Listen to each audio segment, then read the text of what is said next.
Olá pessoal, muito bem-vindos ao canal. No vídeo de hoje vou falar sobre saturação por base, que é uma das principais informações que são apresentadas em laudos de análise de solo. A saturação por base é uma das variáveis que é levada em consideração na hora de fazer a avaliação da fertilidade de um solo. No entanto, não é somente a saturação que define se um solo é fértil ou não. Tem que levar em consideração também as outras variáveis que são apresentadas em um laudo de análise de solo. Mas nesse vídeo eu vou falar exclusivamente sobre saturação por base. Então eu trouxe esse laudo de análise de solo, onde que ele apresenta as informações da disponibilidade de alguns nutrientes. Por exemplo, nós temos aqui o cálcio, o magnésio, o potássio e o fósforo. Temos também a informação sobre a CTC desse solo, que é uma das variáveis que é utilizada para calcular a saturação por base. E temos também a informação da saturação por base desse solo. No caso aqui, ele está em 26,2%. Mas o que isso quer dizer, né? O que é a saturação por base? Então eu trouxe essa figura, que ela exemplifica a dinâmica de alguns elementos no solo, onde nós temos aqui uma fração do solo, como a gente já sabe, o solo ele é composto de uma fração sólida, onde está os argilos minerais e também a matéria orgânica. Temos uma fração de ar, então o solo apresenta também uma fração de ar, e uma fração líquida, que é a solução do solo. A planta ela só absorve os nutrientes que estão na solução do solo. Nós temos aqui nessa figura esses grânulos, que eles representam aqui as substâncias úmicas ou os argilos minerais. As substâncias úmicas e os argilos minerais, eles formam o complexo coloidal do solo, né? Então eles possuem carga elétrica predominante negativa. Os coloides, então, eles possuem cargas elétricas predominantes negativas e eles têm capacidade de absorver em sua superfície todos os elementos que possuem cargas elétricas positivas. Entre esses elementos, temos alguns elementos que são considerados nutrientes para as plantas e outros elementos que não são considerados nutrientes, como é o caso do alumínio e do hidrogênio. Temos aqui, por exemplo, 3 elementos que são considerados nutrientes, que é o cálcio, o magnésio e o potássio. Então esses são adsorvidos a esses coloides, então eles ficam nessa espécie de reservatório, né? E eu já falei para vocês, então, que a planta ela só absorve os nutrientes que estão na solução do solo. Conforme o nutriente ele é absorvido pela planta da solução do solo, outro elemento que estava adsorvido a esses coloides, ele é reposto para a solução do solo. E essa capacidade que um solo tem de absorver os nutrientes, ele é quantificado através da CTC do solo. Quer dizer o quê? Que é a capacidade de troca de cátions.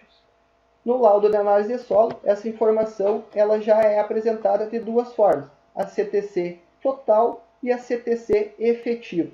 A CTC ela quantifica qual é a capacidade que um solo tem de absorver os elementos que possuem cargas positivas. Então, esses elementos que possuem cargas positivas, eles são chamados de cátions, né?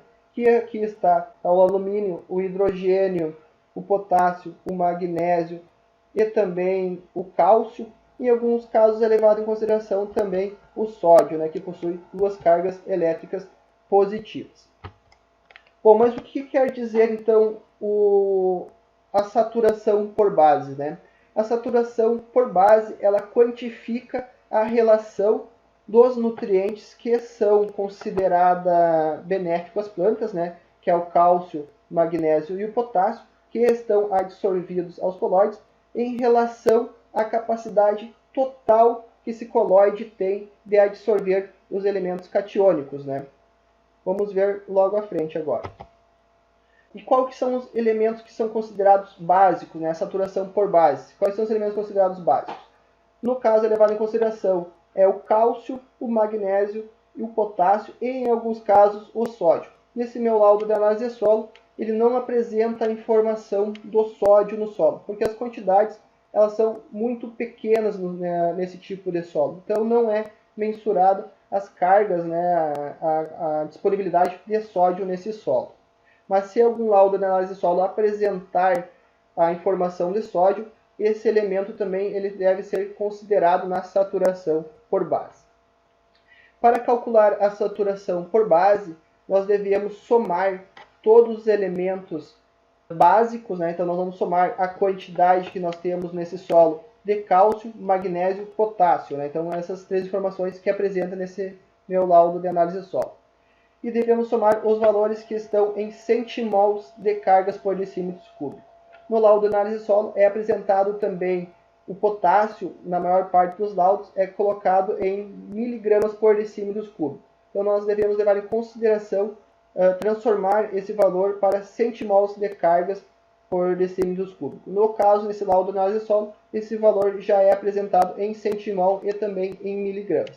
Então, para calcular a saturação por base de um solo, nós devemos fazer esta fórmula aqui, que é o V%, que é o símbolo, né, da saturação por base. Então, nós vamos fazer essa fórmula aqui. Nós vamos somar as bases do solo e vamos dividir pela CTC total desse solo. E vamos multiplicar esse valor por 100.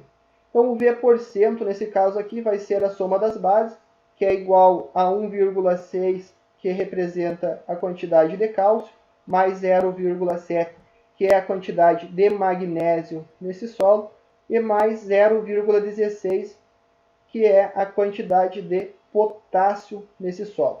E vamos dividir esse valor por 9,4, que é a CTC total desse solo. E esse valor nós vamos multiplicar por 100. Nós vamos ter, então, nesse solo uma saturação por base igual a 26%. E como nós vamos interpretar essa saturação por base, né? Então, eu fiz essa figura aqui, que representa uma espécie de reservatório. Nós temos esse solo que temos uma CTC total de 9,4.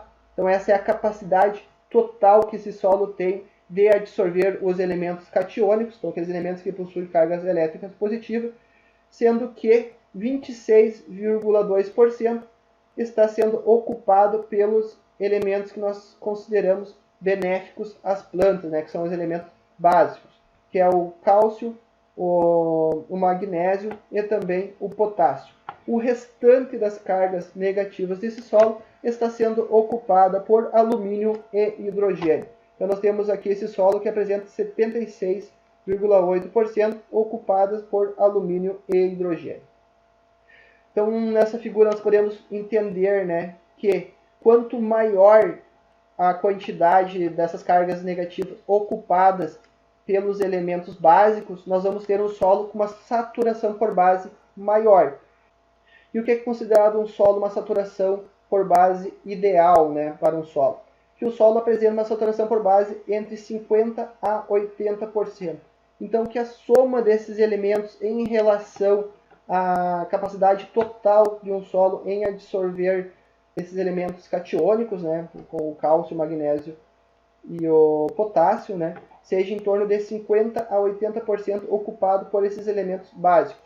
E que apenas o restante seja ocupado por hidrogênio e alumínio. Então, no mínimo 50% a 80% por elementos considerados básicos.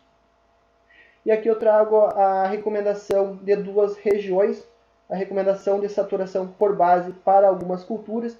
Então, algumas culturas elas são mais exigentes em saturação por base que outras. Por exemplo, aqui o boletim 200 do IAC para o estado de São Paulo recomenda que um solo para o cultivo de alface possua uma saturação por base de 80%.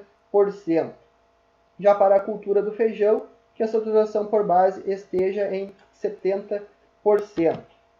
E para a cana-de-açúcar, 60%. Já para a região do Cerrado, aqui o livro de Souza e Lobato, recomenda que a cana-de-açúcar, uma saturação por base de 50%. Para a cultura da mandioca, de 30%. Milho sequeiro, 50%. E soja sequeiro, 50%. Então, essa para a região do Cerrado, né? E qual é recomendado para a sua região? Para a sua região, você deve consultar no manual ou no boletim técnico para a sua região.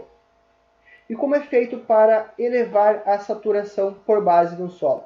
Aqui nessa figura acima nós temos aqui a imagem de um trator aplicando um corretivo da acidez do solo. Nesse caso aqui, é aplicando calcário no solo.